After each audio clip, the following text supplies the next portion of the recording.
अपन इस लेक्चर में पढ़ने वाले हैं नॉन इंटीग्रेटेड कॉस्ट अकाउंटिंग में आने वाले एक और कॉन्सेप्ट को, और वो है रिकन्सिलेशन। ठीक बात है, तो समझना।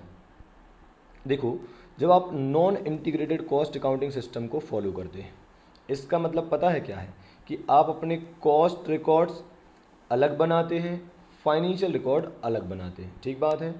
Separate records are kept for both cost accounting और फाइनेंशियल अकाउंटिंग। ठीक है। और दोनों के रिकॉर्ड से जो प्रॉफिट आता है वो नॉर्मली इक्वल नहीं होता है, वो डिफरेंट आता है। ठीक बात है। तो भाई कॉस्ट अकाउंटिंग के प्रॉफिट अलग आते हैं और फाइनेंशियल अकाउंटिंग का प्रॉफिट अलग आता है, दोनों में डिफरेंस होता है। क्यों डिफरेंस होता है सर, क्यों दोनों डिफरेंट आते हैं? क्योंकि दोनों में जो प्रिंसिपल फॉलो किए जाते हैं वो अलग अलग होते हैं।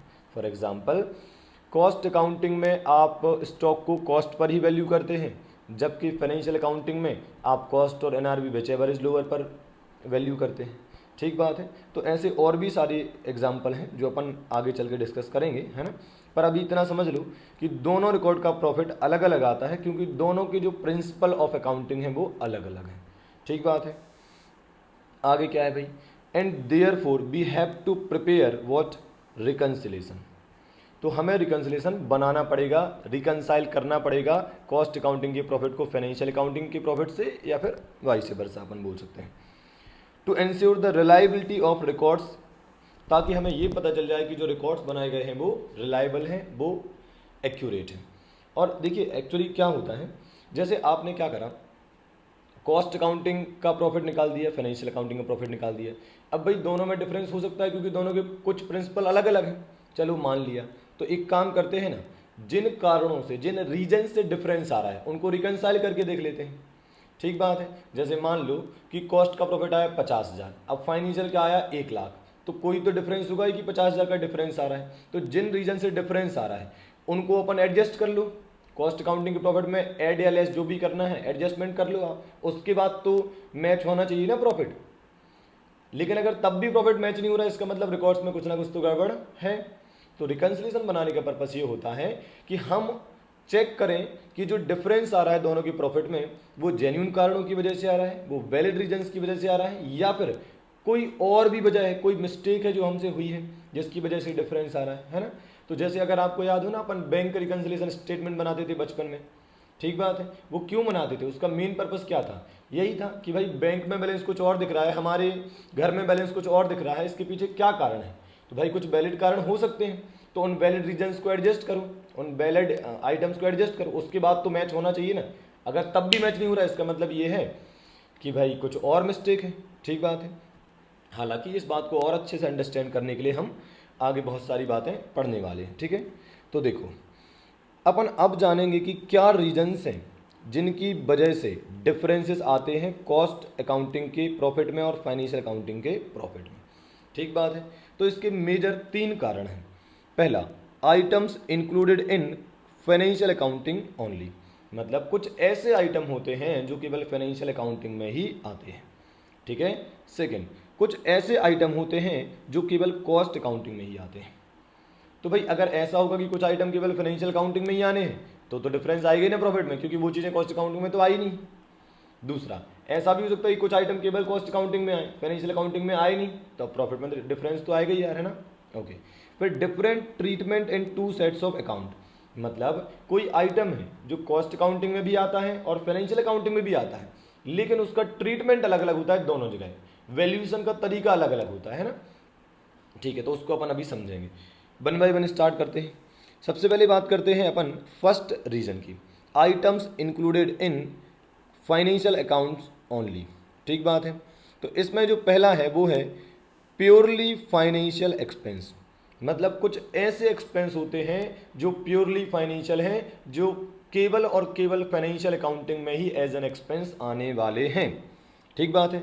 अच्छा, आप समझ रहे हैं ना फाइनेंशियल अकाउंटिंग मतलब क्या? जो अकाउंट्स आप पढ़ते हो ना, उसका जो मेन नाम है वो फाइनेंशियल अकाउंटिंग है ना। ठीक बात है। तो भाई कुछ एक्सपेंस ऐसे होते हैं जो केवल फाइनेंशियल अकाउंटिंग में ही आते हैं, जैसे कि इंटरेस्ट ऑन लोन और बैंक मॉर्गेजेस। भाई आपने लोन लिया, उस पर इंटरेस्ट चुकाया, ये खर्चा एक फाइनेंशियल खर्चा है। ये खर्चा सबके यहाँ नहीं होगा। कॉस्ट अकाउंटिंग में वही चीज़ें कंसिडर करी जाती हैं जो सबके यहाँ होने वाली हैं। ठीक बात है। अब ऐसा थोड़ी कर सकते, जैसे एग्जांपल देता हूँ मैं आपको। मान लो क्या हुआ, मैं एक पेन बनाता हूँ, आप भी एक पेन बनाते हो। अब क्या है, जो मेरा पेन बनाने का बिजनेस स्टार्ट हुआ था वो लोन लेकर हुआ था। ठीक बात है। तो उस पर इंटरेस्ट भी पे कर रहा हूँ मैं। ठीक बात है। तो मैंने क्या करा, अपने पेन की कॉस्ट में इंटरेस्ट भी जोड़ दिया।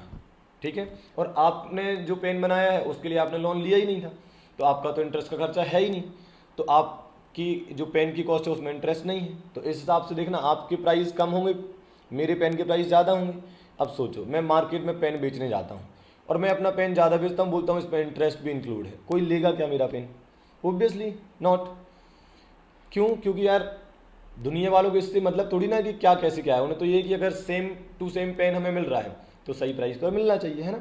तो इंटरेस्ट ऑन लोन को कभी भी कॉस्ट का पार्ट नहीं बनाया जाता है। ठीक बात है। वो एक फाइनेंशियल खर्चा है और केवल उसी के यहाँ इनकर होगा जिसने फाइनेंस लिया होगा। ठीक है। अब expenses and discount on issue of share and debenture, वही बात होगी अगेन, फाइनेंशियल एक्सपेंस। ये सब का प्रोडक्ट की कॉस्ट या कॉस्ट से क्या कनेक्शन है, आप सोचो भाई। कॉस्ट अकाउंटिंग में केवल वही खर्चे आते हैं जो प्रोडक्ट की कॉस्ट से रिलेटेड है, या तो मैन्युफैक्चर में या मार्केटिंग में या डिस्ट्रीब्यूशन में, कहीं ना कहीं प्रोडक्ट की कॉस्ट से रिलेटेड होना चाहिए। अब इशू ऑफ डिवेंचर शेयर का प्रोडक्ट की कॉस्ट से क्या कनेक्शन है? कोई कनेक्शन नहीं है ना। और आपने कभी कॉस्ट अकाउंटिंग में ऐसे कोई खर्चे देखे भी नहीं होंगे, अपन इतने समय से कॉस्ट अकाउंटिंग पढ़ रहे हैं, है ना। फिर other capital losses like loss by fire, ये तो वैसे भी एबनॉर्मल आइटम हो गया। एबनॉर्मल आइटम कभी भी कॉस्ट अकाउंटिंग में कंसिडर नहीं किया जाता है ना। पूरी कॉस्टिंग नॉर्मल चीज़ों के लिए होती है, नॉर्मल कॉस्टिंग होती है। इनफैक्ट एबनॉर्मल होता है तो उसे हम हटा देते हैं, ठीक है, अलग से होते उसे कॉस्टिंग पीरियड में ट्रांसफर करते हैं। फिर losses on sale of fixed asset, again इसका प्रोडक्ट की कॉस्ट से कोई कनेक्शन नहीं है। Goodwill write of, preliminary expenses right of, income tax, donation, subscription, ये सब फाइनेंशियल अकाउंटिंग में आते हैं, है ना। Expenses on the company share transfer office, तो कोई भी ऐसे खर्चे बोलो आप, कितने भी नाम लिख दो भाई, इनका जिनका प्रोडक्ट की कॉस्ट से हमें कोई कनेक्शन समझ में नहीं आएगा, हम उसे कॉस्ट अकाउंटिंग में कंसिडर नहीं करते, केवल फाइनेंशियल में ही मानते। फाइनेंशियल में तो हर कोई खर्चा आता ही है ना। ओके। प्योरली फाइनेंशियल इनकम देखो आप, ऐसी इनकम जो केवल फाइनेंशियल अकाउंटिंग में ही आती है। ठीक है। तो कुछ एग्जांपल यहाँ पर दिए हैं। Interest received on bank deposit, loan, investment. अरे आपने कहीं इन्वेस्टमेंट करा है, उस पर आपको इनकम हो रही है। अब आप बताओ, आप जो प्रोडक्ट बना रहे हो उसकी कॉस्ट का क्या कनेक्शन है इससे? कोई कनेक्शन नहीं। और वैसे भी तो इनकम है, तो कॉस्ट से वैसी कनेक्शन नहीं है। समझे बात को? अगर आप कॉस्ट अकाउंटिंग में इनकम की बात करूँ ना, तो वहाँ पर केवल सेल्स ही आती है। सेल्स के अलावा और क्या आता है आप बताओ? और कुछ तो है ही नहीं इनकम के रूप में, बाकी सब तो खर्चा ही खर्चा है ना। सो ये कुछ इलस्ट्रेटिव लिस्ट दी है कि फाइनेंशियल अकाउंटिंग में कौन कौन सी इनकम आती है। इनके अलावा बहुत सारी इनकम हो सकती है जो केवल फाइनेंशियल अकाउंटिंग में ही आती है, क्योंकि वैसे भी कॉस्ट में तो कुछ आता ही नहीं इनकम के रूप में देखा जाए तो, ऐसा सच है ना। डिविडेंड रिसीव होना, profit on sale of fix asset, transfer fee receive, rent रिसीवल, ये सब क्या है? फाइनेंशियल इनकम है। इनका कॉस्ट ऑफ प्रोडक्ट से कोई कनेक्शन नहीं है। ओके। अब चलते हैं आगे सेकंड रीजन पर। कुछ ऐसे आइटम भी होते हैं जो केवल कॉस्ट अकाउंटिंग में ही आते हैं, और इनका क्रक्स में लिख देता हूँ नोशनल। सीधी बात यह है कि कुछ नोशनल आइटम्स होते हैं जो केवल कॉस्ट अकाउंटिंग में ही आते हैं।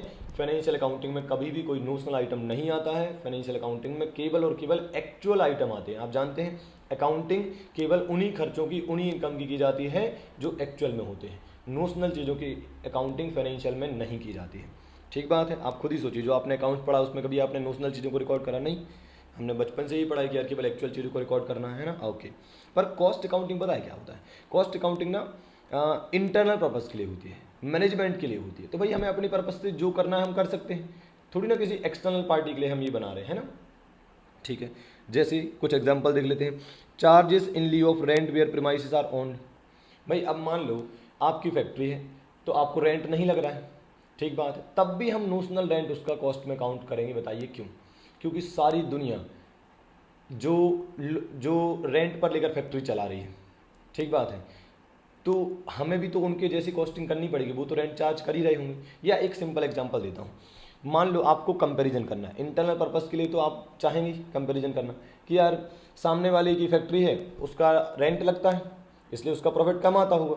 अब आप यहाँ पर फैक्ट्री अपनी है तो अपना जो प्रॉफिट है वो ज़्यादा आता है। अब अपन ने कंपेयर किया सामने वाली फैक्ट्री से, तो अपन को लगा कि यार अपना प्रॉफिट तो ज़्यादा आ रहा है, तो क्या ऐसा मान लें कि अपना परफॉर्मेंस उनसे अच्छा है? नहीं यार, ऐसा कैसे बोल सकते हैं आप? डिफरेंस हो सकता है कि इस वजह से आ रहा हो कि फैक्ट्री का रेंट अपन को नहीं लग रहा, उनको लग रहा है, तो क्या अपन ज़्यादा अच्छे हो गए, क्या अपना परफॉर्मेंस ज़्यादा अच्छा हो गया? नहीं। तो अगर हमें कंपेयर करना है तो पहले एट पार लाना पड़ेगा ना खुद को, है ना। तो हम नॉर्मली हर वो खर्चा काउंट करके चलते हैं जो दुनिया में हो रहा है। आपके पास इसलिए नहीं हो रहा है क्योंकि शायद वो चीज़ आपकी खुद की है, ऐसा है ना। इंटरेस्ट ऑन कैपिटल, आपने खुद का पैसा लगाया है, कहीं से ही पैसा लाते तो उस पर इंटरेस्ट तो लगता ना। तो इंटरेस्ट ऑन ऑन कैपिटल, है ना। तो अपन ने भाई कोई प्रोडक्ट बनाया, उसमें कुछ ना कुछ पैसा तो लगा ही होगा, तो वो पैसा कहीं भी लगाते हम तो उस पर कुछ तो मिलता ही ना, तो वो काउंट करना। फिर salary for the proprietor at notional figure though not incurred. अब बताओ, मैं कोई प्रोडक्ट बना रहा हूँ, तो अगर उस पर प्रॉफिट आ रहा है 10,000, ठीक है। अब मैं सोच रहा हूँ कि यार मुझे 10,000 का प्रॉफिट हो रहा है, और अगर मैं कहीं और जॉब करता तो मुझे सैलरी मिलती 15,000, ठीक है। अब आप सोच कर बताओ, ऑनेस्टली बताओ कि क्या मैं फ़ायदे में हूँ? नहीं, उल्टा मैं 5,000 के लॉस में हूँ। कहीं और काम करता तो 15,000 का सैलरी मिलता है, यहाँ 10,000 ही प्रॉफिट कमा रहा हूँ। तो आप वो भी तो काउंट करो जो जो सच्ची में आपको कहीं मिलता। तो इस प्रोडक्ट के बनाने की वजह से कुछ नुकसान भी तो हो रहा है, तो उसको भी तो कंसिडर करो। तो कुल मिलाकर यहाँ पर ऐसा कहा गया कि हमें नोशनल खर्चों को भी काउंट करना है कॉस्ट अकाउंटिंग में, क्योंकि ये इंटरनल पर्पज़ के लिए है। ठीक बात है, तो आपको सही बातें पता चलनी चाहिए। और रही बात एक्चुअल प्रॉफिट की, तो वो तो वैसे भी फाइनेंशियल अकाउंटिंग बता ही देगा, तो अपन काय को लोड लें, ये तो अपन अपने पर्पज़ के लिए कर रहे हैं। ठीक बात है, तो नोशनल चीज़ों को कंसिडर करना है, ऐसा हमें कॉस्ट अकाउंटिंग में ध्यान रखना है। ठीक है, अब क्या है भाई, लास्ट क्या है, डिफरेंट ट्रीटमेंट। डिफरेंट ट्रीटमेंट, एक सेकेंड इसको थोड़ा सा अपन विजिबल बना देते हैं। Different treatment in two sets of accounts, मतलब ऐसे आइटम जो जिनका ट्रीटमेंट कॉस्ट अकाउंटिंग में कुछ और होता है, फाइनेंशियल अकाउंटिंग में कुछ और होता है। जैसे कि स्टॉक की बात करें, स्टॉक अगर अपन बात करें फाइनेंशियल अकाउंटिंग की, तो यहाँ पर फीफो और वेटेड एवरेज चलता है, क्या बोलते हैं आप। जबकि कॉस्ट अकाउंटिंग में क्या होता है, लीफो भी चल सकता है। इनफैक्ट लीफो ज़्यादा अच्छा माना जाता है कॉस्ट अकाउंटिंग में, प्राइसिंग करने के लिए, मतलब प्राइस डिसाइड करने के लिए। तो अब देखना, फाइनेंशियल अकाउंटिंग में फीफो वेटेड लग रहा है, कॉस्ट अकाउंटिंग में लीफो लगा रहे हो, तो स्टॉक की वैल्यू अलग अलग आएगी, तो दोनों का प्रॉफिट भी तो अलग ही आएगा। बोलो यारो। या यूँ कहो कि फाइनेंशियल अकाउंटिंग में हम कॉस्ट और NRB which ever is lower पर वैल्यूशन कर देते हैं, जबकि कॉस्ट अकाउंटिंग में हम हमेशा कॉस्ट पर ही वैल्यूशन करते हैं। एनआरबी जैसा कोई कॉन्सेप्ट कॉस्ट में नहीं होता। ऐसी डेप्रिसिएशन हो सकता है आप फाइनेंशियल अकाउंटिंग में एसएलएम लगा रहे हो और हम कॉस्ट अकाउंटिंग में डब्ल्यूडीबी लगा रहे हैं क्योंकि हमें वो ज़्यादा सही लग रही। या फिर आप फाइनेंशियल अकाउंटिंग में एसएलएम में डब्ल्यूडीबी लगा रहे हो, कॉस्ट अकाउंटिंग में यूनिट वाइज डेप्रिसिएशन लग रहा है, या आर्स वाइज डेप्रिसिएशन लग रहा है, किसी भी और तरीके से डेप्रिसिएशन लग रहा है। समझ रहे हैं आप बात को। तो अलग अलग वैल्यूएशन का तरीका हो सकता है, ट्रीटमेंट का तरीका अलग अलग हो सकता है दोनों अकाउंट्स में, है ना। So these are the reasons for difference in profits of cost accounting and financial accounting. ठीक बात है। चलो, तो ये तो हो गया एक आपका एक रफ आइडिया कि क्यों डिफरेंसेस आते हैं। अब हमें समझना है कि हम रिकन्सिलेशन कैसे बनाएंगे। ठीक बात है, रिकन्सिलेशन कैसे बनाएंगे, तो समझना, जो आपका रिकन्सिलेशन होगा उसमें दो बातें हो सकती हैं। रिकन्सिलेशन बनाने का तरीका क्या हो सकता है भाई, दो तरीके हो सकते हैं। पहला, हम स्टेटमेंट बना सकते हैं। क्या बना सकते हैं, स्टेटमेंट फॉर्म में रिकन्सिलेशन बना सकते हैं, जैसे कि आप बैंक रिकन्सिलेशन स्टेटमेंट बनाते थे। और दूसरा आपके पास है कि आप अकाउंट बना सकते हैं, तो रिकन्सिलेशन का अकाउंट भी हम बना सकते हैं। ठीक है, एग्जाम में ध्यान रखना कि स्टेटमेंट पूछा है कि अकाउंट पूछा है। कहीं ऐसा ना हो कि उन्होंने स्टेटमेंट पूछा वो आपने अकाउंट बना दिया, या अकाउंट पूछा था आपने स्टेटमेंट बना दिया। पूरा सही होने पर भी पूरे मार्क्स काट दिए जाएंगे, है ना। तो बहुत अलर्ट रहना। चलो, तो समझते हैं भाई कैसे बनाएंगे रिकन्सिलेशन, समझते हैं। सबसे पहले हम क्या करेंगे, यहाँ पर लिखेंगे प्रॉफिट। पहले मैं स्टेटमेंट बनाकर सिखा रहा हूँ, ठीक है, फिर मैं अकाउंट बनाकर सिखा दूंगा। एक स्टेटमेंट सीख गए तो अकाउंट 1 मिनट का काम है ना। So profits as per cost accounting, ठीक है, वो आ जाएगा यहाँ पर। ठीक है, आप फाइनेंशियल अकाउंटिंग के प्रॉफिट से भी स्टार्ट कर सकते हो, है ना, उसमें कोई इशू नहीं है। वो तो मैंने कॉस्ट अकाउंटिंग के हिसाब से इसलिए लिखा है, एक तो समझाने के पर्पज़ से, दूसरी बात आपकी किताबें हमेशा कॉस्ट अकाउंटिंग के प्रॉफिट से ही स्टार्ट करती हैं, तो मुझे लगा कि चलो ठीक है, यहीं से अपन भी स्टार्ट कर देते हैं ना। So profit as per cost accounting. अब कुछ आपको क्या करना है, कुछ आइटम्स आपको ऐड करने हैं और कुछ आइटम आपको करने हैं लेस। ठीक बात है, तो ऐसा करके आपका क्या आ जाएगा, आपका आ जाएगा profits as per financial accounting. सहमत है आप मेरी बात से? तो यहाँ पर कुछ आइटम आ जाएंगे ऐड होने वाले और यहाँ पर कुछ आइटम आ जाएंगे लेस होने वाले। ठीक बात है। तो फाइनली आप कहाँ पर पहुँच जाएंगे, profit as per financial accounting पर। तो ये तो एक फॉर्मेटिंग की बात हो गई। ठीक है, बैंक रिकन्सिलेशन जैसा ही हो गया पूरा, कुछ आइटम ऐड करना है, कुछ लेस करना है, पूरा एडजस्टमेंट करने के बाद आपका फाइनेंशियल अकाउंटिंग का प्रॉफिट आ जाएगा। मजे की बात यह है कि अगर रिकन्सिलेशन का क्वेश्चन आया तो गारंटेड आपको 5 नंबर मिल रही हैं। बताओ क्यों? क्योंकि आंसर आपको वहीं पता चल जाएगा कि आपका मैच हुआ या नहीं हुआ। क्योंकि एग्जाम में आपको कॉस्ट अकाउंटिंग का प्रॉफिट भी गिवन होगा, फाइनेंशियल अकाउंटिंग का भी प्रॉफिट गिवन होगा। अब सपोज आपने कॉस्ट अकाउंटिंग के प्रॉफिट से स्टार्ट करा तो फाइनेंशियल अकाउंटिंग का प्रॉफिट तो पहले ही से गिवन है। तो एक तरीके से देखा जाए तो हमें आंसर लाना है, नहीं आएगा तो ज़बरदस्ती लाएंगे। क्या बोलते हो आप? तो ऐसा कुछ हो जाएगा, है ना। तो बड़ी आसानी से इससे नंबर निकाले जा सकते हैं अगर आप थोड़ी भी कॉन्सेप्चुअली क्लियर हैं तो। ठीक बात है। अब सवाल ये कि कौन से आइटम ऐड करने, कौन से लेस करने हैं और रिकन्सिलेशन कैसे बनाया जाएगा। तो देखो भाई, ध्यान से सुनना, एक लाइन में इस बात का जवाब मैं दे रहा हूँ आपको। अगर मैं कॉस्ट अकाउंटिंग से स्टार्ट करता हूँ, ठीक बात है, और मुझे बनना किसके जैसा है, फाइनेंशियल अकाउंटिंग जैसा बनना है। मैं कौन हूँ? Cost account. मुझे फाइनेंशियल अकाउंटिंग जैसा बनना है। तो अगर आप किसी के जैसा बनना चाहते हो तो आपको क्या करना चाहिए? आपको भी वही करना चाहिए जैसा कि वो करता है। ठीक बात है। तो सोचो, मैं कॉस्ट अकाउंटिंग हूँ, मुझे फाइनेंशियल अकाउंटिंग जैसा बनना है, तो मैं वही करूँगा जो फाइनेंशियल अकाउंट में किया हुआ। मैं कॉस्ट अकाउंट हूँ, मुझे फाइनेंशियल अकाउंट जैसा बनना है, तो मैं वही करूँगा जो फाइनेंशियल अकाउंटिंग करता है। एग्जाम्पल दो सर, जैसे कि सपोज उन्होंने डिविडेंड रिसीव्ड लिखा है, उन्होंने मतलब फाइनेंशियल अकाउंटिंग वालों ने डिविडेंड रिसीव, उनके लिए इनकम उन्होंने ऐड करा है अपनी। भाई डिविडेंड रिसीव की वजह से उनका प्रॉफिट बड़ा होगा, है ना। तो डिविडेंड रिसीव उन्होंने ऐड करा है। अब कॉस्ट अकाउंटिंग में तो अपन ने कुछ करा ही नहीं है, तो अपन भी क्या करेंगे, ऐड कर लेंगे, है ना। तो एग्जाम्पल के तौर पर मैं यहाँ लिख देता हूँ डिविडेंड रिसीव। बताओ मैंने क्यों ऐड करा, बताओ मैंने क्यों ऐड करा? क्योंकि उन्होंने ऐड करा है, मुझे उनके जैसा बनना है, तो मैं वही करूँगा जो उन्होंने करा है, तो मैंने भी ऐड कर दिया। ठीक है। फिर मान लो उनको रेंट मिला है, अब रेंट रिसीव हुआ, तो क्या आप बताओ, क्या रेंट रिसीव कॉस्ट अकाउंटिंग में कोई कॉस्ट का पार्ट बनता है? नहीं। तो उन्होंने ऐड करा है, लेकिन तो अब उनके जैसा बनना है, तो ठीक है यार, अपन भी ऐड कर देते हैं। तो यहीं लिख देता हूँ रेंट रिसीव्ड। ठीक बात है। और कोई एग्जाम्पल ले लेते हैं अपन, goodwill write off. Goodwill write off करी। कॉस्ट अकाउंटिंग में ऐसा कोई शब्द हमने कभी सुना ही नहीं, आते ही नहीं है भाई, ये सब खर्चे तो फाइनेंशियल वाले। तो गुडविल राइट ऑफ उन्होंने घटाया होगा, उन्होंने P&L के डेबिट में डाला होगा गुडविल को, तो मतलब एक तरीके से उन्होंने घटाया है इस खर्चे को। हमने तो घटाया ही नहीं, लेकिन हमें उनके जैसा बनना है, तो क्या करें, हम भी घटा देते हैं। तो लो यहाँ लिख देता हूँ गुडविल राइट ऑफ। ठीक बात है, उन्होंने घटाया तो हमने भी घटा दिया। और कोई एग्जाम्पल ले लेते हैं, कोई भी सपोज नोशनल रेंट केवल कॉस्ट अकाउंटिंग में आता है, तो नोशनल रेंट कॉस्ट अकाउंटिंग में घटाया है। वापस बोल रहा हूँ, कॉस्ट अकाउंटिंग में ये खर्चा माना गया होगा, पर फाइनेंशियल अकाउंटिंग में तो माना ही नहीं गया। तो भाई अपन ने खर्चा घटाया, उनने तो घटाया ही नहीं, लेकिन हमें तो उनके जैसा बनना है। तो हम कहेंगे अरे यार हमसे गलती हो गई, हमने घटा दिया, उन्होंने तो घटाया ही नहीं है। तो एक काम करते हैं, वापस से एडबैक कर लेते हैं।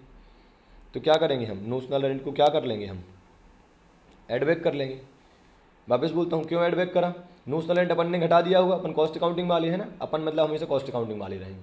तो अपन ने क्या करा है, घटा दिया है नोशनल रेंट, उन्होंने तो घटाया ही नहीं, अब उनके जैसा बनना है, तो ठीक है यार एडबैक कर लेते हैं। ठीक बात है।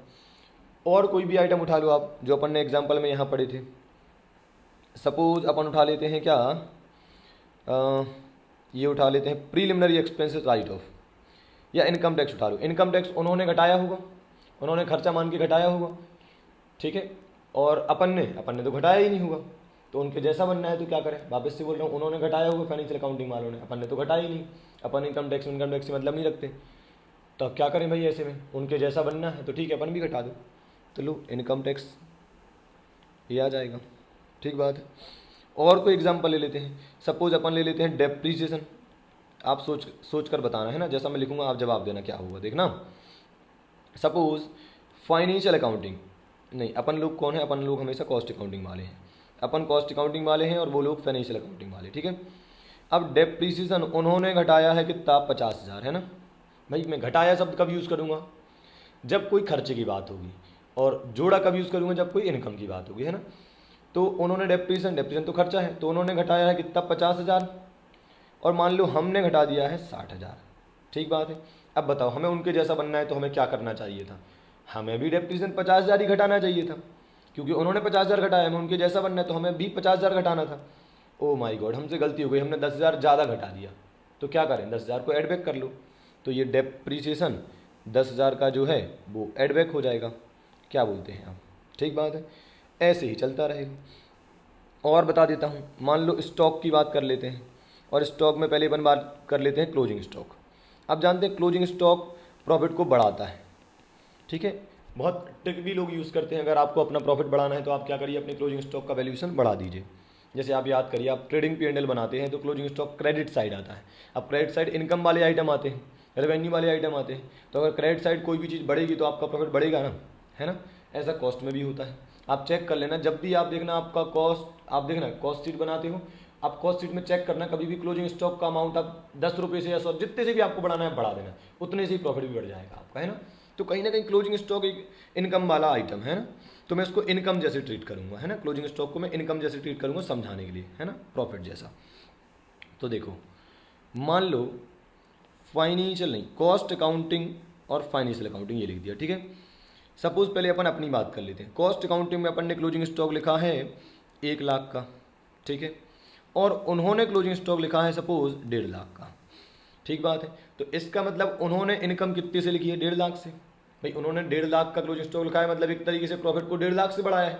क्रेडिट साइड में 1,50,000 लिखना मतलब 1,50,000 से बढ़ाना प्रॉफिट को, ठीक है। और हमने तो केवल 1,00,000 से ही बढ़ाया है, ठीक है। हम क्लोजिंग स्टॉक को प्रॉफिट जैसा ट्रीट कर रहे हैं, इनकम जैसा मान के चल रहे हैं। तो उन्होंने क्या करा है, 1,50,000 से बढ़ाया है, और हमने तो 1,00,000 से ही बढ़ाया है। तो अब क्या करें, उनके जैसा बनना है तो ठीक है, 50,000 से हम भी बढ़ा देते हैं। तो लो 50,000 ऐड कर दो, तो ये आ जाएगा क्लोजिंग स्टॉक 50,000, ठीक बात है। ओपनिंग स्टॉक होता यहीं पर, तो इसका उल्टा ट्रीटमेंट होता, क्यों, क्योंकि ओपनिंग स्टॉक प्रॉफिट को घटाता है। आप देखना, ओपनिंग स्टॉक जब भी बढ़ेगा तो वो खर्चे जैसा गेम खेलता है। ओपनिंग स्टॉक बढ़ेगा तो आपका प्रॉफिट ऑटोमेटिकली कम हो जाएगा। समझे बात को। सो मेन तरीका क्या समझ में आया आपको, कि आप अगर कॉस्ट अकाउंटिंग वाले हैं और आप फाइनेंशियल अकाउंटिंग जैसा बनना चाहते हैं तो आपको वही करना होगा जो फाइनेंशियल अकाउंटिंग में किया गया है। अगर उन्होंने कुछ नहीं करा और हमने घटा दिया है तो भाई ऐड कर लो, उन्होंने कुछ नहीं करा, हमने कोई चीज़ को ऐड कर लिया तो भाई लेस कर दो, क्योंकि हमें उनके जैसा बनना है बस, है ना। सो ये है बेसिक या कोर कॉन्सेप्ट। अब हम क्या करेंगे, अब मैं आपको एक एग्जांपल भी करके बता देता हूँ, ठीक बात है, और फिर आपको होमवर्क दे दूंगा कि आपको क्या क्या करना है, ठीक है। तो चलो अपन एक एग्जांपल कर लेते हैं। अपन कर लेते हैं क्वेश्चन नंबर 17, ठीक है। 17 में क्या लिखा है भाई, a manufacturing company has disclosed a net loss of 48,700 as per their cost accounting records, ठीक है। आगे क्या लिखा है, however their financial accounting records, their financial accounting records कितना है, 35,400 का जो है वो क्या है आपका लॉस है, ठीक बात है। ओके, अब देखना आपका ये जो दिया था 48,700, ये था कॉस्ट अकाउंटिंग के हिसाब से, ठीक है, और यहाँ दिया है फाइनेंशियल अकाउंटिंग के हिसाब से, ठीक है, बहुत अच्छा। अब ध्यान से सुनना मेरी बात को, मैं क्या बोल रहा हूँ। ये जो रिकन्सिलेशन मैंने आपको बनाकर बताया था ये रहा, ठीक है। अगर लॉस दिया होगा तो हम क्या करेंगे, तो बेटा एकदम क्लियर कट जवाब दे रहा हूँ। लॉस दिया होगा, सपोज अगर प्रॉफिट दिया हो तो 10,000 का, तो आप सीधा 10,000 लिखते हैं। अगर लॉस दिया होगा तो आपको माइनस का 10,000 लिख देना बस। मतलब कहीं ऐसा मत करना, आपने कहीं अकाउंट्स वगैरह में शायद ऐसा पढ़ रखा होगा कि अगर लॉस दिया हुआ तो अब उल्टा करेंगे, जैसा करते थे उसका उल्टा करें, ऐसा कुछ भी नहीं करना है। सब कुछ वैसा ही रहेगा। अगर लॉस दिया है तो माइनस में लिख देना, और जो ऐड होता था वो ऐड ही हो गया आइटम, जो लेस होते हैं वो लेस ही होंगे, सब कुछ वैसा ही होगा, कुछ भी नहीं बदलेगा। एकमात्र चीज़, अगर लॉस दिया है तो माइनस में लिख दो बस, और कुछ भी करने की आवश्यकता नहीं है, ठीक बात है। तो जो आइटम ऐड करने हैं वो ऐड ही करेंगे, जो लेस करने हैं वो लेस ही करेंगे, ठीक बात है। तो चलो आओ अपन स्टार्ट करते हैं और हेडिंग डाल देते हैं क्वेश्चन नंबर 17, ठीक बात है, क्वेश्चन नंबर 17, और यहाँ पर लिख देते हैं profit as per cost records, ठीक है। तो वो तो माइनस में है, अपन ने देखा था कितना है, इसको थोड़ा सा अपन एडिशन कर लेते हैं और यहाँ चेक कर लेते हैं कितना था, ये था आपका 48,700। अच्छा, एक बात आप जानते हैं कि अगर गलती होगी तो पता चल जाएगा, है ना, लास्ट में वो तो मैच हो ही जाएगा, जैसे बैंक रिकन्सिलेशन हो जाता था। तो profit as per cost record कितना है, 48,700 है, ठीक है। अब अच्छा, ये लॉस था, है ना, एक बार चेक करना, लॉस ही था ना, ये था नेट लॉस 48,700, तो मैंने लिख दिया इसको माइनस में। अब देखो आंसर कितना लाना, एक तरीके से 35,400, वो भी माइनस का, ठीक बात है। तो ये फाइनेंशियल का लॉस दिया है। अब देखो भाई, कुछ आइटम ऐड करने हैं, कुछ लेस करने हैं, चलो देखते हैं वन बाई वन, ठीक है। यहाँ लिख देता हूँ ऐड, ठीक है, और यहाँ नीचे कहीं लिख देता हूँ लेस, ठीक है। अब आप भी सोचते जाना, मैं भी बताते जाऊँगा, ठीक है। Factory overhead under absorb, oh my God sir, पहला ट्रीटमेंट ही, पहला ट्रांजेक्शन ही ऐसा आ गया कि हमें डिफ़िकल्ट लग रहा है। चलो मैं इसको पहले समझा देता हूँ। सबसे ज़्यादा जो प्रॉब्लम क्रिएट कर सकता है वो आपके लिए यही कर सकता है ना, तो इसको अच्छे से समझ लेते हैं। देखो भाई, समझना, पहली बात तो आप मुझे ये बताओ कि ये अंडर रिकवरी ओवर रिकवरी शब्द आते कहाँ हैं। क्या ये कभी आपने फाइनेंशियल अकाउंटिंग में सुने? नहीं सुने। इसका मतलब ये केवल कहाँ आते हैं, कॉस्ट अकाउंटिंग में आते हैं, ठीक है। तो ऐसे समझना आप, सपोज एक्चुअल ओवरहेड हैं, एक्चुअल ओवरहेड हैं 1,00,000, ठीक है, और आप जो कॉस्ट अकाउंटिंग की बात करें, है ना। अब एक्चुअल ओवरहेड कहाँ चार्ज किए जाते हैं, फाइनेंशियल अकाउंटिंग में। भाई आप अच्छी तरह से जानते हैं कि फाइनेंशियल अकाउंटिंग में हर खर्चा एक्चुअल ही आता है, कोई भी मन का, या अपन ऐसा कुछ मन से थोड़ी लिखते हैं, है ना, नोशनल खर्चे तो लिखते नहीं, या कोई अंदाजबाजी खर्चे तो लिखते नहीं। तो भाई एक्चुअल ओवरहेड ही फाइनेंशियल अकाउंटिंग में आएगा, ठीक है। जबकि आप याद करो कॉस्ट अकाउंटिंग में क्या होता है, कॉस्ट अकाउंटिंग में अपन ओवरहेड अंदाज से चार्ज करते हैं, एक रेट निकालते थे, अगर आपको याद हो तो एक रिकवरी रेट निकालते थे और उसको फिर अपन चार्ज करते थे कस्टमर पे, ठीक बात है। तो मान लो जो ओवरहेड रिकवर्ड हैं, ओवरहेड रिकवर्ड हैं या चार्ज्ड हैं, है ना, ओवरहेड रिकवर्ड या चार्ज ऑन कस्टमर, वो है सपोज 80,000, ठीक बात है। और ये कहाँ किया है आपने, कॉस्ट अकाउंटिंग में किया है, ठीक है, ध्यान से समझ लेना आप। तो अब आप बताओ, फाइनेंशियल अकाउंटिंग वालों ने खर्चे कितने चार्ज करे हैं, 1,00,000, कॉस्ट अकाउंटिंग में खर्चे कितने चार्ज करे हैं, 80,000। तो कितने खर्चे चार्ज करने चाहिए थे कॉस्ट अकाउंटिंग वालों को, इनको भी 1,00,000 ही चार्ज करना चाहिए था, ठीक है, ध्यान से समझना। तो उन्होंने 1,00,000 के खर्चे घटाए होंगे, फाइनेंशियल अकाउंटिंग वालों ने 1,00,000 का खर्चा घटाया होगा, हमने केवल 80,000 का ही खर्चा घटाया है, हमने केवल 80,000 का ही खर्चा कॉस्ट अकाउंटिंग में घटाया है। तो 20,000 का हमें क्या करना चाहिए, और घटा देना चाहिए, बोलो यारो, ठीक है। तो एकदम क्लियर अंडरस्टैंडिंग है। वैसे ये डिफरेंस कितने का आ रहा है, 20,000, इसको नाम दिया जाता है कॉस्ट अकाउंटिंग में अंडर रिकवरी। क्या नाम दिया जाता है, under recovery of overhead. Clear है, कैसे क्लियर है, एक्चुअल में खर्चे हुए हैं, एक्चुअल में खर्चे हुए हैं 1,00,000, और ये हमने फाइनेंशियल अकाउंटिंग में लिखे हैं। लेकिन कॉस्ट अकाउंटिंग में हमने अंदाज से चार्ज किए थे, अंदाज से रिकवर किए थे कस्टमर से, तो हम केवल 80,000 ही खर्चे चार्ज कर पाए, समझ रहे हो। तो 20,000 हम चार्ज नहीं कर पाए, 20,000 हम रिकवर नहीं कर पाए, 20,000 की अंडर रिकवरी रह गई, ठीक है। अंडर रिकवरी शब्द का मीनिंग समझ में आ रहा है। उन्होंने 1,00,000 का खर्चा चार्ज किया, 1,00,000 का खर्चा उन्होंने डाला है P&L में, हम केवल 80,000 ही चार्ज कर पाए, 80,000 ही मांग पाए कस्टमर से, 80,000 ही रिकवर कर पाए, तो 20,000 नहीं कर पाए, तो ये अंडर रिकवरी हो गई, ठीक बात है। तो अंडर रिकवरी को हम क्या करने वाले हैं, लेस करने वाले हैं, ठीक बात है। और लेस करने का सीधा कारण क्या है कि उन्होंने 1,00,000 खर्चे घटाए हैं, हमने केवल 80,000 के खर्चे घटाए हैं, तो 20,000 के खर्चे हमें और घटाने पड़ेंगे उनके जैसा बनने के लिए। उन्होंने 1,00,000 घटाए तो हमें भी 1,00,000 घटाने चाहिए थे, लेकिन हमने 80,000 ही घटाए हैं, तो 20,000 और घटाने पड़ेंगे, ठीक बात है। तो ये अंडर रिकवरी ऑफ ओवरहेड को हम क्या करेंगे, लेस करेंगे, ठीक है। अब आप समझ गए होंगे, तो पक्का बताओ ओवर रिकवरी को क्या करेंगे, ऐड करेंगे।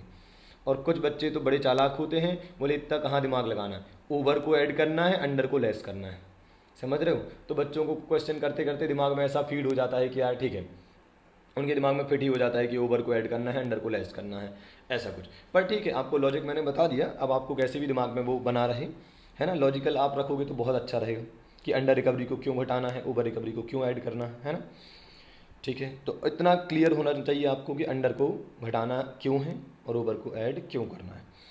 चलो तो आ जाओ वापस से रिकन्सिलेशन पर, और बताओ मुझे फैक्ट्री ओवरहेड अंडर एब्सॉर्ब क्या करना है, लेस करना है, कितना, 30,500, ठीक बात है। ओके, तो यहाँ लिख देता हूँ फैक्ट्री ओवरहेड अंडर एब्जॉर्ब कितना 30,500।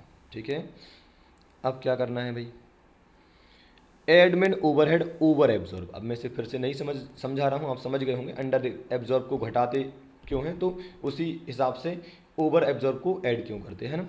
तो 65,000 को हमें क्या करना है, ऐड करना है। Admin overhead over absorb.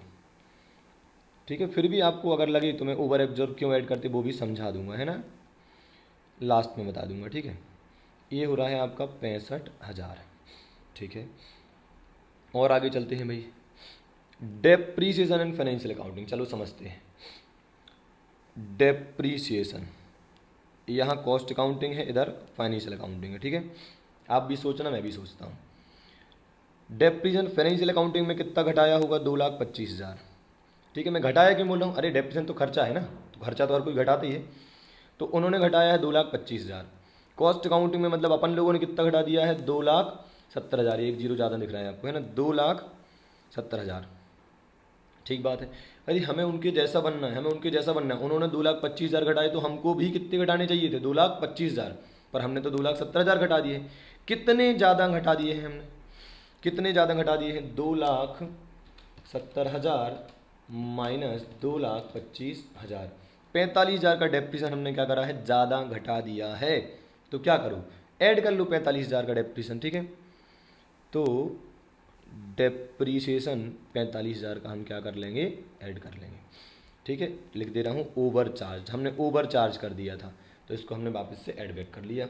ठीक है, फिर क्या है भाई, income tax provision 52,400। Cost account में कुछ होता नहीं, उन्होंने घटाया होगा इनकम टैक्स प्रोविज़न, तो उन्होंने घटाया होगा, हमें उनके जैसा बनना है, तो हम भी घटा देते हैं। तो लो,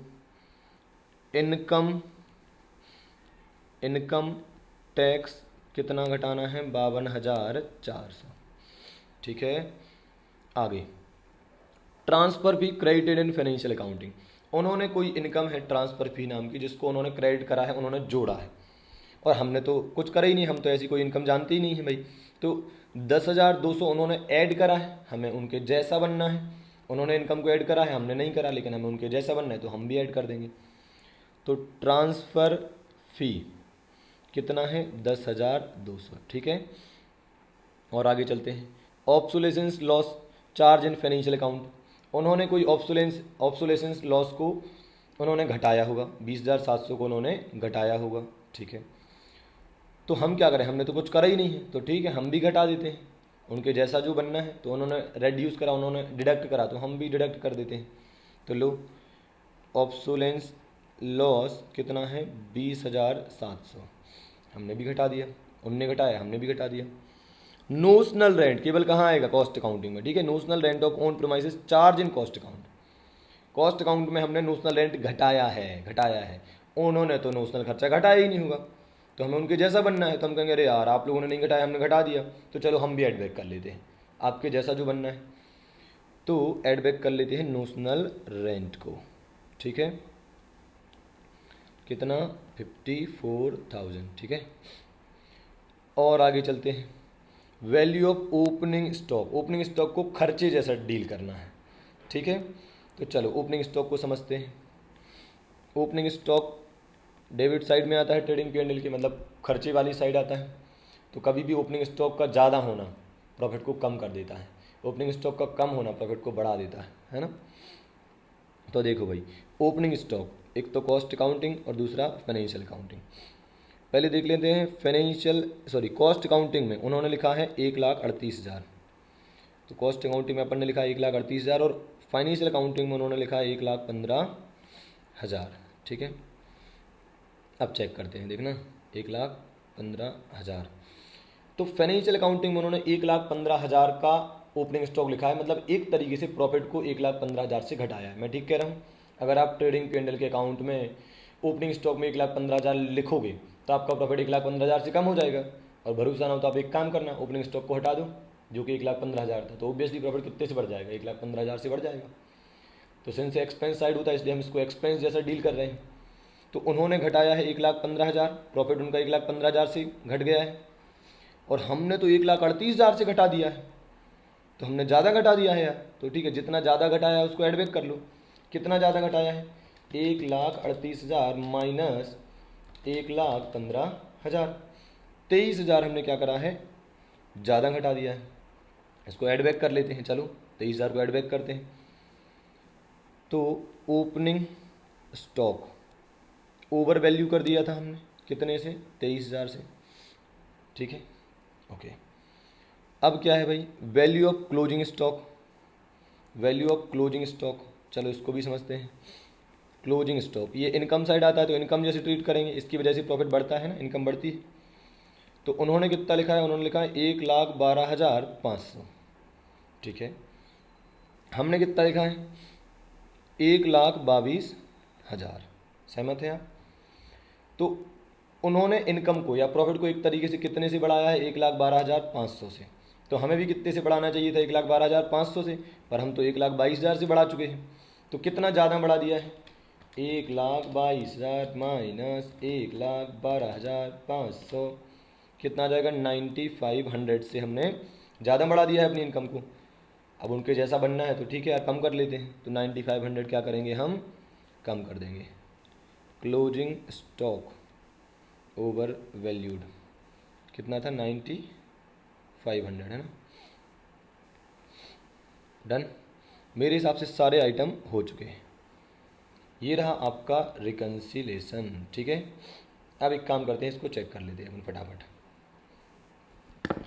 48,700 तो माइनस का है, तो इसको अपन छोड़ देते हैं। अभी पहले ऐड करने वाले आइटम ले लेते हैं। 65,000 प्लस 45,000 प्लस 10,200 प्लस 54,000 प्लस 23,000, ठीक है।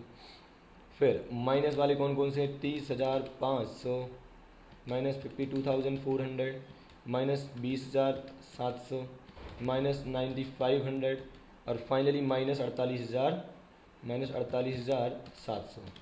तो यार है 35,400, ठीक बात है। अब चेक करते उन्होंने क्या दिया था। उन्होंने कहा था कि इनको नेट प्रॉफिट 35,400 का है, हाँ, तो अपना भी प्लस में ही आ रहा है। तो हो जाएगा profit as per financial account, ठीक बात है। तो लो, मैच हो गया, आपका काम खत्म हो गया। अगर ये ऐसा हो गया तो आपको पूरे में से पूरे नंबर मिल जाएंगे, मतलब फुल मार्क्स आपको मिल जाएंगे, ठीक बात है। तो मेरे हिसाब से आपको रिकन्सिलेशन समझ में आ गया होगा। अब सवाल है कि मेमोरेंडम रिकन्सिलेशन अकाउंट कैसे बनाते हैं। मतलब मैंने आपको बताया था कि रिकन्सिलेशन दो फॉर्मेट में बनता है, या तो स्टेटमेंट फॉर्मेट में या फिर अकाउंट फॉर्मेट में। हमने स्टेटमेंट सीख लिया है। अकाउंट कैसे बनाते थे, अकाउंट कैसे बनाते वो भी बता दे रहा हूँ। देखो अकाउंट कैसे बनाते हैं। पहली बात, उसका नाम क्या होता है? मेमोरेंडम, मेमोरेंडम रिकन्सिलेशन अकाउंट, ठीक है। बहुत आसान बनता है, कोई दिक्कत की बात नहीं है, ठीक है। इसको ऐसन कर देते हैं, इसको ऐसन कर देते हैं, इसको ऐसन कर देते हैं, ठीक है। वही पर्टिकुलर्स अमाउंट, पर्टिकुलर्स अमाउंट यहाँ डेबिट हो जाएगा, यहाँ क्रेडिट हो जाएगा, ठीक है। अब सिंस प्रॉफिट का नेचर क्रेडिट होता है ना, तो यहाँ पर लिख देंगे profit as per cost records. आप चाहें तो फाइनेंशियल रिकॉर्ड से भी स्टार्ट कर सकते हैं। तो profit as per cost record यहाँ आ जाएगा।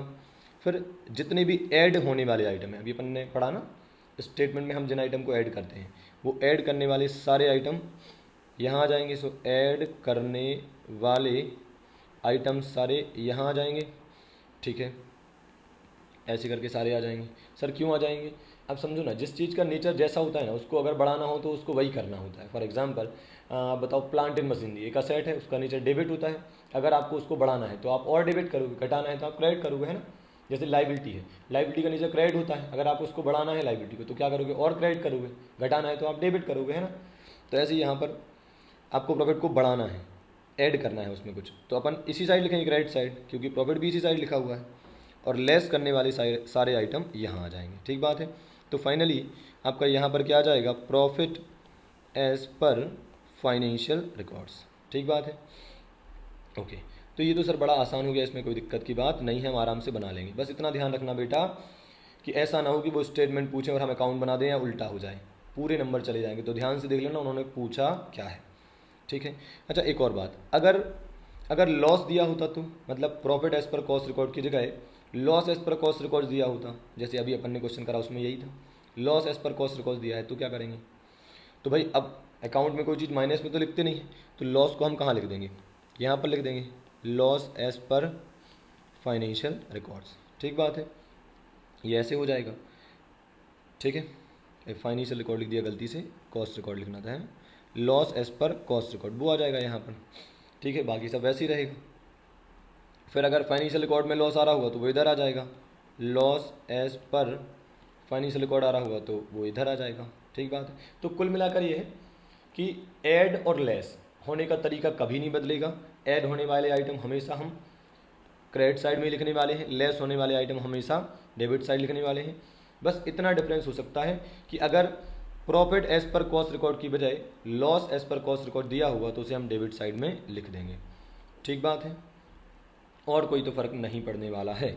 जैसा स्टेटमेंट में मैंने बताया था, ऐसा नहीं कि पता चला कि प्रॉफिट की जगह लॉस दे दिया तो हम कुछ और ही करने लगे, सारे ट्रीटमेंट वैसे ही होंगे। बस ये होगा कि अगर लॉस दिया हुआ तो स्टेटमेंट में माइनस में लिख जाएगा और अकाउंट में आपको डेबिट साइड में लिखना होगा, ठीक बात है।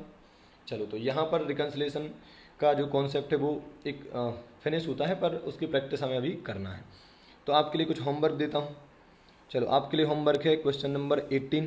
अच्छा एक और बात, आप क्या करना, आप अकाउंट भी बना कर देखना, ठीक है। आप अकाउंट भी बना कर देखना। ये तो सब ये सेम ही लग रहा है क्या? नहीं, थोड़ा सा चेंज है। इसमें net loss as per cost record दिया है ना, और अपने केस में ए अमाउंट कुछ और था, ठीक है। तो भाई 18 करना है आपको, ये आपके लिए होमवर्क हो गया। आप तो अकाउंट बनाकर भी देख लेना और स्टेटमेंट बनाकर भी देख लेना ताकि आपको कॉन्फिडेंस आ जाए। 18 के बाद आपको 19 भी करना है, आपको 20 भी करना है, और आपको 21 भी करना है। अगर आपको डाउट आए तो आप मुझे बताना, ठीक बात है। इसके अलावा अपन ने अभी कौन सा करा था? 17 करा था, तो 16 भी आप ही करने वाले हैं और 15 भी करने वाले हैं। सर ये तो गलत बात है, इतना होमवर्क कोई देता है क्या? क्या करूँ मैं, कोई ऑप्शन नहीं है हमारे पास, ठीक बात है। और एक और, ये मई एग्ज़ाम में आया था, ये भी आप ही करना है। मई 19 एग्ज़ाम में आया था क्वेश्चन नंबर 14। तो सर एक बार कंक्लूड कर दो, 14 से लेकर जो मैंने करवाया उसको छोड़ दो, बाकी आपको कहाँ तक आना है? आपको आना है 21 तक, 14 से लेकर 21 तक। केवल 17 छोड़ दो जो मैंने करवा दिया है, वो भी चाहे तो आप करके देख सकते हैं, आपकी श्रद्धा भक्ति पर डिपेंड करता है, ठीक है। तो क्या सर ये चैप्टर में रिकन्सिलेशन खत्म हो गया? नहीं बेटा, अभी रिकन्सिलेशन का बहुत अच्छा लेवल हमें देखना है, और वो लेवल कुछ नहीं है, मतलब अब हमें ऐसे क्वेश्चन करना बाकी है जिनमें रिकन्सिलेशन तो आएगा ही, लेकिन रिकन्सिलेशन बनाने के पहले हमें profit as per cost record भी खुद ही निकालना पड़ेगा, profit as per financial record भी खुद ही निकालना पड़ेगा, और फिर रिकन्सिलेशन बनाना पड़ेगा। तो अभी कुछ लेंदी क्वेश्चन भी हमें करना है, पर ठीक है, बहुत ज़्यादा डिफिकल्ट नहीं है, सब आसान ही अपन कर लेंगे आराम से। तब तक आप यहाँ तक का तो काम निपटाएं, ठीक है। और कुछ डाउट आए तो आप मुझे पूछें, कॉल करें, कमेंट करें, जो भी है ना। ओके।